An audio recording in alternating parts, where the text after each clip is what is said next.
তাই শোনো, তুমি তো পড়ানো শুরু করে দিলে, কিন্তু তোমার মাইনেটা তো জানা হলো না। তো তুমি কত নেবে? 1200 টাকা কাকিমা। 1200 টাকা? মানে টাকা কি মগের মূল্য নাকি? হ্যাঁ, ওই পাড়ার ওই রতন বাবু, ওই তো আমাদের পাশের বাড়ির বন্ধুকে পড়িয়ে যায়, মাত্র 400 টাকা নেয়, তাও আবার অল সাবজেক্ট পড়ায়। আর তুমি কি না 3টে সাবজেক্ট পড়াবে 1200 টাকায়? না না না, তোমার পড়াতে হবে না বাবা, তোমার পড়াতে হবে না। দরকার নেই তোমার পড়ানো, আমি বরং ওই রতন বাবুকে দিয়েই, ওই বন্ধুকে যখন পড়াতে আসবে আমি গিয়ে কথা বলে আসবো, ওই রতন বাবুই বরং আমার বাবুকে পড়াবে। না না কাকিমা, এরকম করবেন না, আমার টিউশনটা খুব দরকার। আচ্ছা, আপনি যা পারবেন তাই দেবেন, আমি ওকে পড়াবো। তাই মেয়ে, এই 2-3 দিন কোথায় ছিলে যে পড়াতে এলে না? আমার বাবুটার কত ক্ষতি হয়ে গেল। আসলে কাকিমা, আমার শরীরটা একদম ভালো ছিল না, তাই পড়াতে আসিনি। এরকম করলে কিন্তু তোমার মাইনে কাটা হবে। কাকিমা, আমার শরীরটা ভালো ছিল না বলে আমি আসতে পারিনি, এর জন্য তুমি মাইনে কাটবে? এই মেয়ে, তুমি আবার কিছু খাবে খাবে না তো? হ্যাঁ কাকিমা, একটু চা হলে ভালো হতো। চা হবে না, বাড়িতে দুধ নেই। ঠিক আছে কাকিমা, তাহলে আদা দিয়ে একটু লিকার চাই করে দাও, অসুবিধা নেই। বাড়িতে আদাও নেই আর চা পাতাও নেই, এখন চা হবে না। ও ঠিক আছে, তাহলে দুটো বিস্কুট দিলেই হবে। বাড়িতে বিস্কুটও নেই, তোমার যদি এতই খিদে পায় বাড়ি যাওয়ার সময় কিনে খেতে খেতে চলে যাবো। ঠিক আছে, তাহলে এক গ্লাস জলই দিন। তোমার তো সেই যতবার যে খিদে পেয়ে যায়, চা মানে জল বিস্কুট একটা একটা আছে। এই তুমি কি অঙ্ক শেখাচ্ছ আমার বাবুকে? হ্যাঁ, অঙ্কে পুরো ফেল করে গেছে এবার। কি করব কাকিমা বলো, ও তো বাড়িতে একদমই পড়াশোনা করে না, একটা অঙ্ক প্র্যাকটিস করে না, এরকম করলে তো ফেল করবেই। না না, ওরকম বললে হবে নাকি? আমার বাবু খুব মেধাবী, ও পড়াশোনায় খুব ভালো, আসলে সব দোষটা তোমার, তুমি ওকে সেভাবে শেখাতেই পারোনি, তুমি ওকে পড়াতেই পারছো না।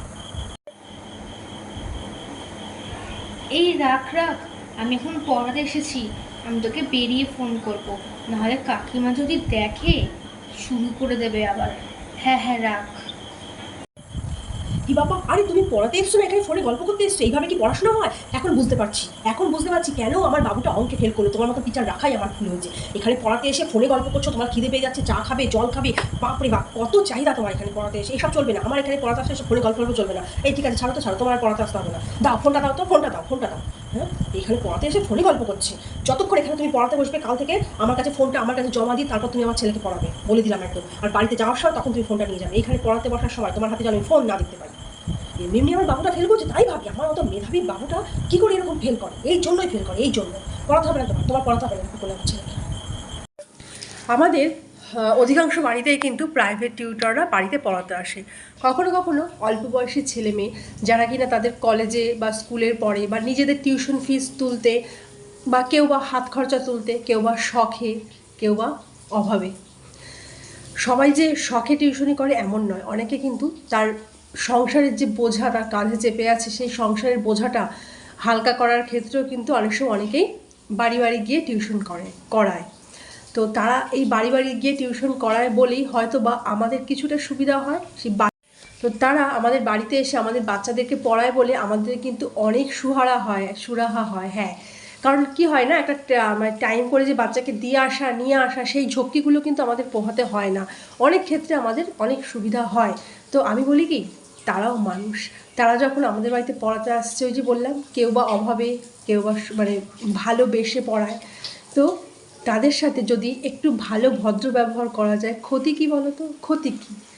তো আজকের এই ভিডিওটা কিন্তু আমি কাউকে অপমানিত করতে চাইনি বা কাউকে ছোট করতে চাইনি, আমার জাস্ট মনে হলো, কারণ আমি দেখেছি কিছু কিছু ক্ষেত্রে এমনটা, হয়তো সম্পূর্ণটা নয়, কিছু কিছু ক্ষেত্রে এমনটা কিছু এক হয় আমার।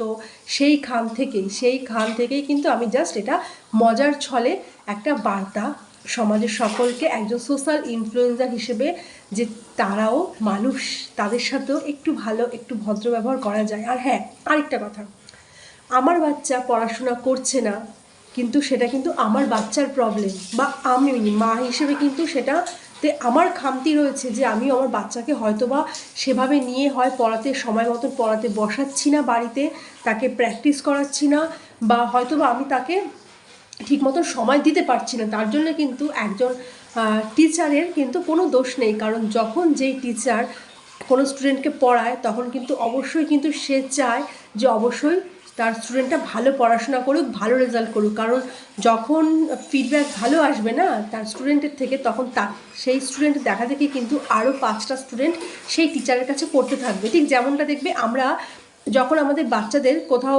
পড়াশোনার ক্ষেত্রে, তো যখনই দেখবে আমরা আমাদের বাচ্চাদের জন্য কোনো টিচার খুঁজি না, আগে কিন্তু সেই টিচারটাই খুঁজি যেই স্টুডেন্টগুলো খুব ভালো মার্কস পেয়ে পরীক্ষায় পাশ করেছে বা স্ট্যান্ড করে, তারা কোন স্যারের কাছে বা কোন ম্যামের কাছে পড়ে, আমরা কিন্তু সেটাই আগে খোঁজ করি। তো ঠিক সেই রকমভাবেই কোনো টিচার যখন কোনো স্টুডেন্টকে পড়ায়, সে কিন্তু সেই টিচারের কিন্তু লক্ষ্য থাকে বাচ্চাটাকে শেখানো, বাচ্চাটার ভালো রেজাল্ট করানো কিন্তু তার লক্ষ্য থাকে। কখনোই কিন্তু সে বাচ্চাটার খামতি বা পড়াশোনায় খারাপ হোক বা বাচ্চাটার রেজাল্ট খারাপ করুক, এটা কিন্তু কখনোই চায় না। তো সেক্ষেত্রে বাচ্চার রেজাল্ট খারাপ করলে কিন্তু কখনো কোনো টিচারের দোষ দেওয়াটা আমার মনে হয় উচিত নয়। সেক্ষেত্রে আমাদের নিজেদের দিকে তাকিয়ে দেখতে হবে যে আমি আমার বাচ্চাটাকে ঠিক মতন সময় দিচ্ছি তো, বাচ্চাটাকে ঠিক মতন পড়াতে বসছি তো, বা আমার বাচ্চা পড়ছে তো। তো এটাই আমার বলার ছিল। যাই হোক, আমার যেটা মনে হলো তোমার সাথে জাস্ট শেয়ার করলাম। তোমরা প্লিজ কেউ এটাকে খারাপভাবে নিও না। আর হ্যাঁ, আমার ভিডিওটা তোমাদের কেমন লাগলো তোমরা কিন্তু অবশ্যই কমেন্টস করে জানিও, কেমন? তাহলে এখন টাটা, সবাই খুব ভালো থেকো, সুস্থ থেকো।